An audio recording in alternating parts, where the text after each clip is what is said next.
नमस्कार दोस्तों, कैसे हो आप सब। आशा करती हूँ आप लोग ठीक होंगे।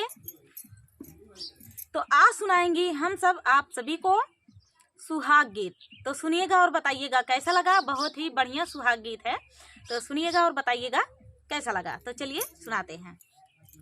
घुमारी घुमारी बाबा तुलसी लगावई, अरे घुमारी घुमारी बाबा तुलसी लगावई, अरे अमावा लगावले अकेला रे लाला नावा, अरे अमावा लगावले अकेला रे लाला नावा, अरे जे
बिचारी रे लाला नावा, अरे बरतन जमा जबाई बिचारी रे लाला नावा, अरे अंगना बहारी बाबा चौका लगाऊ भाई, अरे अंगना बहारी बाबा चौका लगाऊ भाई, अरे हरि जी का सिझाई रसोई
दोस्तों, ये प्यारा सा सुहाग गीत आप सभी को कैसा लगा कमेंट में बताना दोस्तों।